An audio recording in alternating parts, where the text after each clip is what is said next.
Hello! If you watched my last video, you know I recently made some armor and a helmet for my son for his red Darknut costume, with the intention for him to wear it to our local library's FanCon that was coming up. By the time I finished it, I only had a week left, and I'd hoped that maybe I would have time to also make a sword and shield to go with it.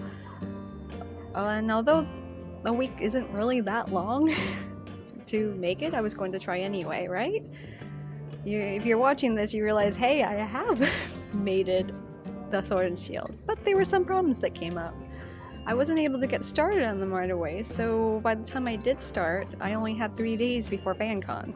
On top of that, my son decided at the last minute that he didn't want to wear the costume after all, because he realized that the combination of the armor being kind of bulky and the helmet limiting his vision a bit would result in him spending most of the time accidentally bumping into people. So he decided he wasn't going to do that. As much as he really liked the costume, he's decided he wants to save it to wear for the next Halloween instead. So, I mean, as long as he's happy with it, I'm happy, you know, and hey, it's still going to get used. But that also meant that I had a lot more time to work on the sword and shield, which was a good thing, really. At least I like to think so. Yeah, long story short, I made the sword and shield, and now I just need to show you how I did it. So, let's do that. Now the first step is to draw and cut two 24-inch circles of foam. And as you can tell, I've never used this string method for drawing circles before. Oh well, I can still work with this.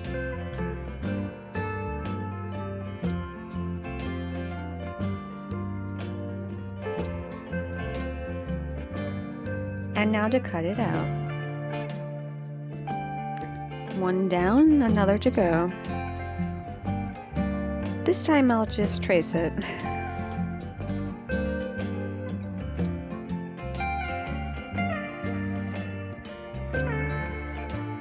Now to make a third from cardboard.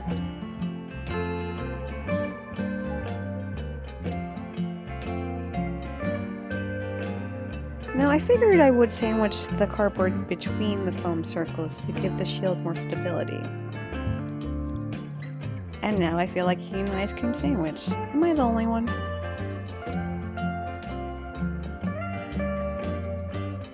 Anyway, time to start gluing. The layers are successfully glued together. Now it's time to finish the edge.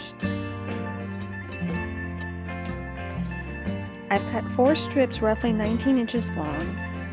I'm going to carefully glue the strips around the edge to cover the layers and make it look nice.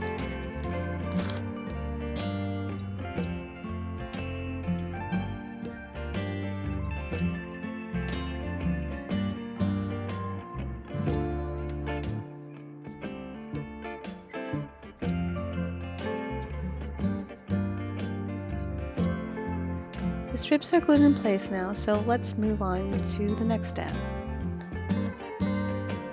Since this side looks the best, I'll use it for the fronts. Now we need a way to carry the shield. I've cut these strips from foam scraps to fit my son's arm. We just need to glue them in place.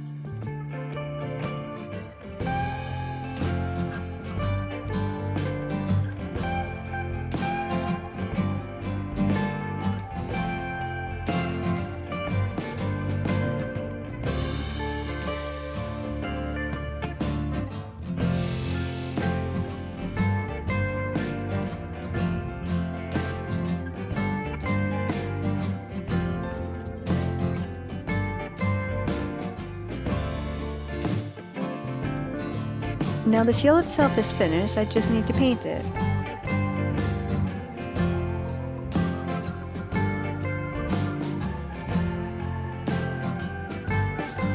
Here we are, all painted. I wasn't going to originally, but I painted the edge gold because I thought that would look really nice.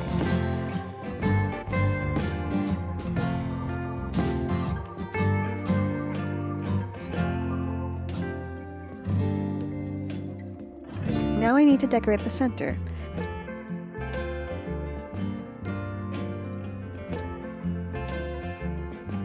In my last video, I used stencils made out of cardboard scraps to decorate armor, like I'm going to do now, but I never explained how I made them. It's quite simple. I sketched the design on a piece of paper and secured the paper to the cardboard with the Elmer's glue stick.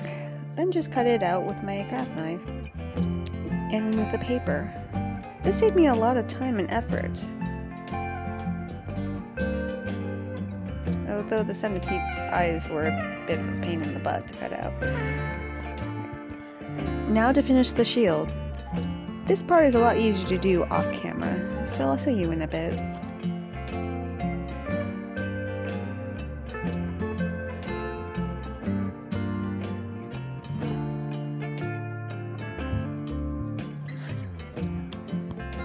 All done.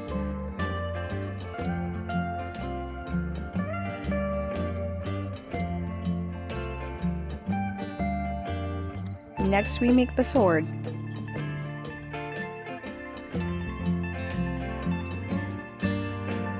First I'll start with the blade template. It measures about 24 by 10 inches.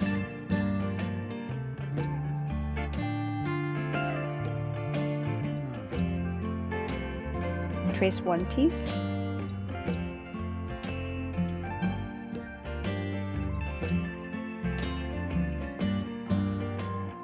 Then another.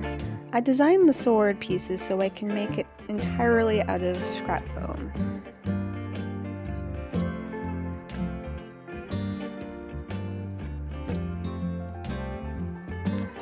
These are for the parts of the handle. I'm aiming for 11 inches wide and about 12 inches long, give or take. The parts will probably need some trimming, but hopefully will fit together, okay?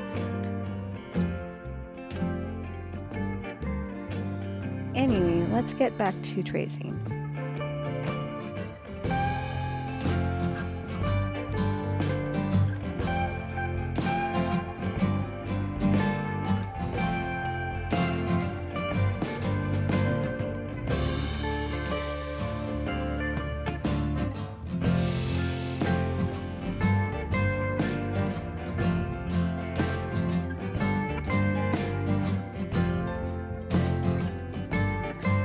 Last piece, now time for cutting.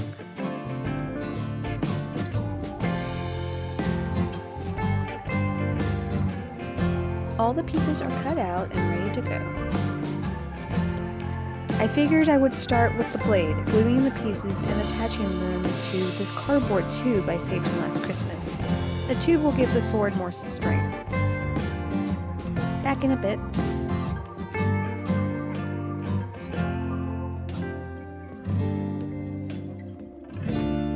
I glued the blade pieces, but the edge is a little thick.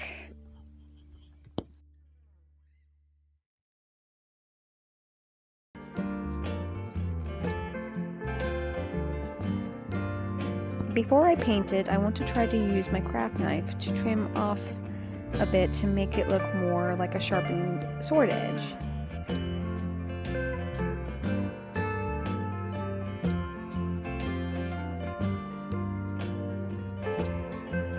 I've never done this before, but I might as well give it a try.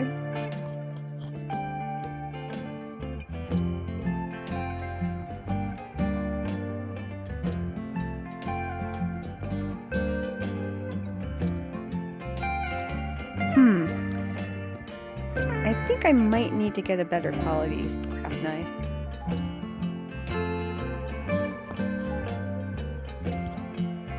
It came out rougher than I originally wanted, but I think I kind of like it like this. I'm going to lightly sand and paint it and see how it turns out.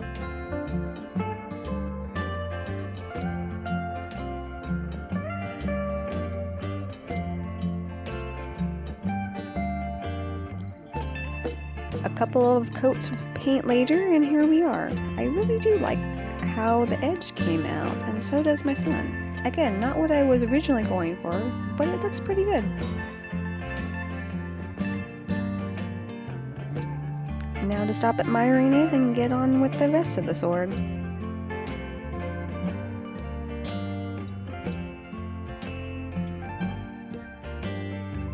here are the parts of the handle trimmed and ready to paint.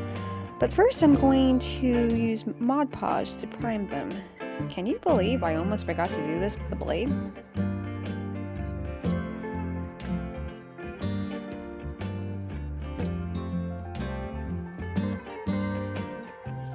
Mod Podge is dried and we're ready for painting.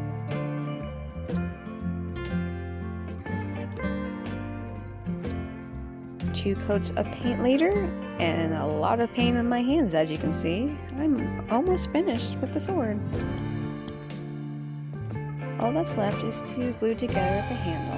I'll just go do that, and I'll see you in a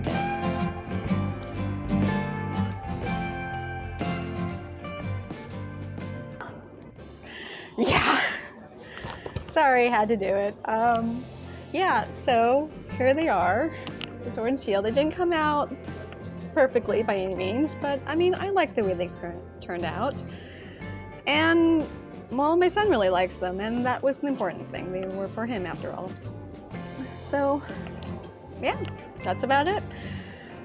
Anyway, thank you for watching, and have a nice day. Bye.